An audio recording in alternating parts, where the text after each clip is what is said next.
কাজুরিডাঙ্গা halt, যে halt হওয়ার কথা ছিল অনেক আগে অনেক এখানকার নির্বাচিত সাংসদরা যারা সংসদে গিয়েছিলেন তারা করে উঠতে পারতেন, কিন্তু ঘটনাচক্রে বাঁকুড়ার মানুষজন এই হল্ট পায়নি।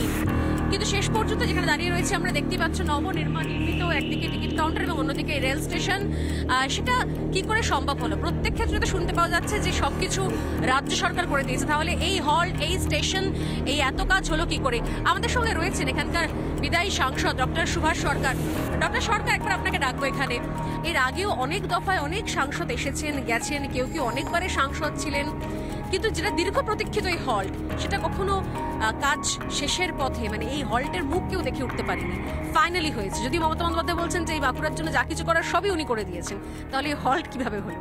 47 বছরের মানুষের ডিমান্ড, কিন্তু এই হল্ট স্টেশন, এমনকি বাসুদেব বাবু যখন রেলওয়ে স্ট্যান্ডিং কমিটির চেয়ারম্যান ছিলেন তখনও এই ডিমান্ড ছিল, হয়নি।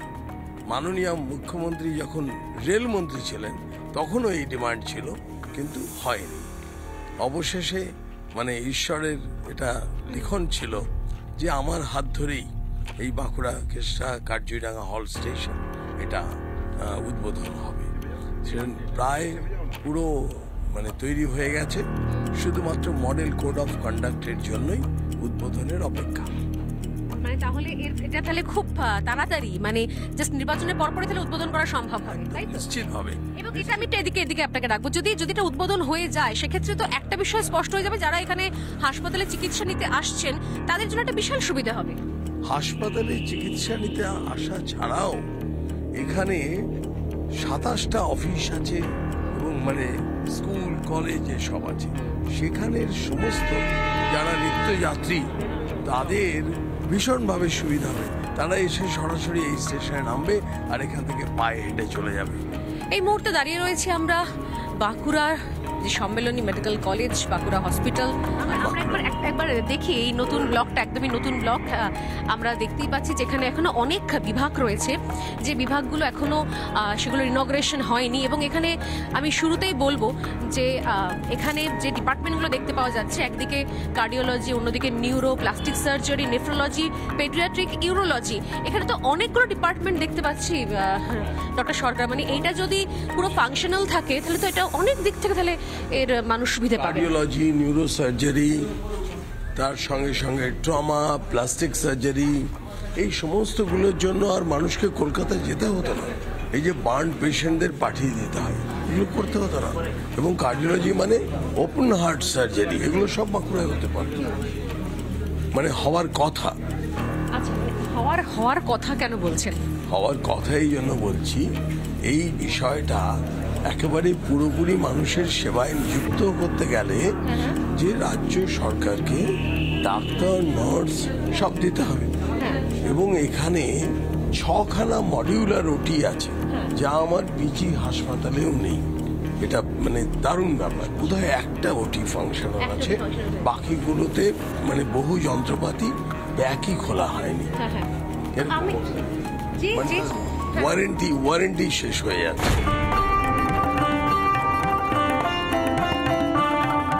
সারাদিন সকাল থেকে দুপুর গড়িয়ে, বিকেল গড়িয়ে সন্ধে ভোট প্রচার চলছে, তার সঙ্গে নেতার সাথে ভোটের পথে রিপাবলিক বাংলাও একটু করে এগোচ্ছে।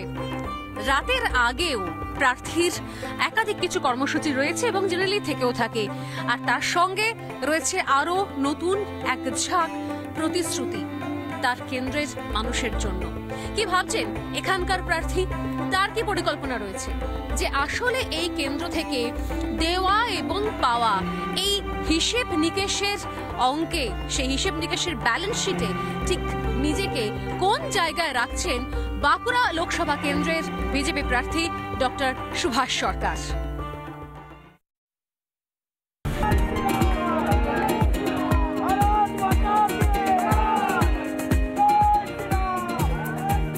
প্রচারে এগোচ্ছে এবং প্রচারের রথ এগোচ্ছে।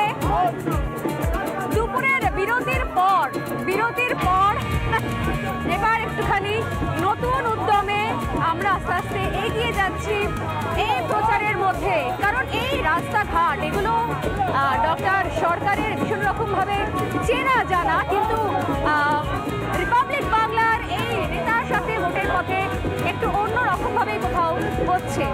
বাঁকুড়া নিয়ে মমতা বন্দ্যোপাধ্যায় বারবার বলছেন যে সবটাই নাকি মমতা বন্দ্যোপাধ্যায় সরকার কাজ করেছে, এখান থেকে মানুষ ঢেলে ভোট দিয়েছে পদ্মফুলকে, কিন্তু সাংসদকে নাকি দেখতে পাওয়া যায়নি। মারাত্মক অভিযোগ এতদিন বাদে করছেন মমতা বন্দ্যোপাধ্যায়, কি বলবেন?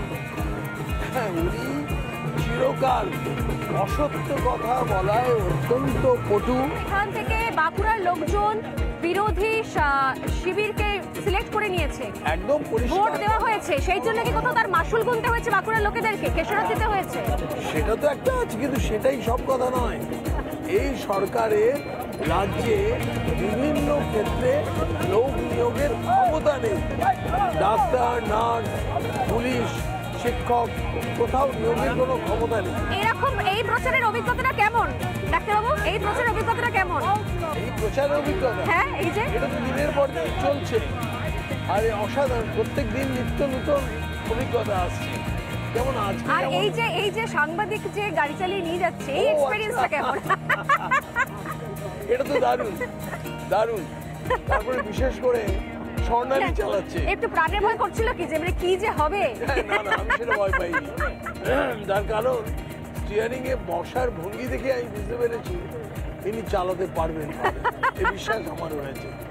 কিন্তু আমার এই গাড়ি চালানোর অভিজ্ঞতা একদম প্রথম। একটা পার্সোনাল কোয়েশ্চেন করি একদম, যদি কখনো পালাবদল হয়, আপনারা যেটা আশাটা করেন সব সময়তে, তাহলে কি আমরা রাজ্যের স্বাস্থ্যমন্ত্রীর ভূমিকায় সুভাষ সরকারকে দেখতে পারি?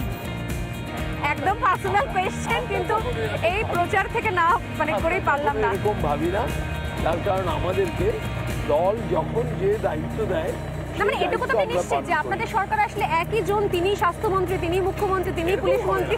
এরকম হবে না, একই ব্যক্তি মুখ্যমন্ত্রী, একই ব্যক্তি স্বাস্থ্যমন্ত্রী, একই ব্যক্তি পুলিশ মন্ত্রী, এটা কোনো মতেই হবে। স্বাস্থ্য থেকে শিক্ষা, আর তার সঙ্গে একেবারেই ইউনিক প্রচার শেষে আমরা আস্তে আস্তে এবার আবারও ব্যাক করছি। অনেকগুলো গ্রাম, একটা করে কতগুলো গ্রাম ঘুরলাম ডক্টর সরকার? আমরা 16টা গ্রাম, আমার তো নিজের বিশ্বাসই হচ্ছে না। একটা ইউনিক প্রচারের সাক্ষী আমরাও, রিপাবলিক বাংলা। এবং এই প্রচার করতে করতে পরন্ত রোদে বিকেলবেলা, প্রায় বেলা গড়িয়ে বিকেল গড়িয়ে এবার পরন্ত বিকেলের আলো মেখে সন্ধ্যের দিকে আমরা এগোচ্ছি। বাঁকুড়ায় গ্রামে ঘুরে ঘুরে একেবারেই গ্রামের নিজস্ব লোক, যেখানে যতটুকু যারা স্বেচ্ছায় এই মিছিলে থাকতে চাইছেন, পতাকা নিয়ে বেরোতে চাইছেন, শুধুমাত্র তাদেরকে নিয়েই সুভাষ সরকার জোর কদমে প্রচার সারছেন। শুধুমাত্র এইভাবেই গ্রামের রাস্তা পেরিয়ে একটু একটু করে একটা করে গ্রাম ঘুরে বেড়ানো এবং সেখানকার মানুষের সঙ্গে কথা বলা। যেটা শুরুতেই বলছিলেন, আবারও বলি একবার, সেটা হচ্ছে পার্সোনাল যোগাযোগ, অর্থাৎ একান্ত ব্যক্তিগত স্তরের কথা। আর তার সঙ্গে এখনো যদিও পেশা নেই, কিন্তু রিপাবলিক বাংলার সাক্ষী থাকলো, ডাক্তারিটা চলছে।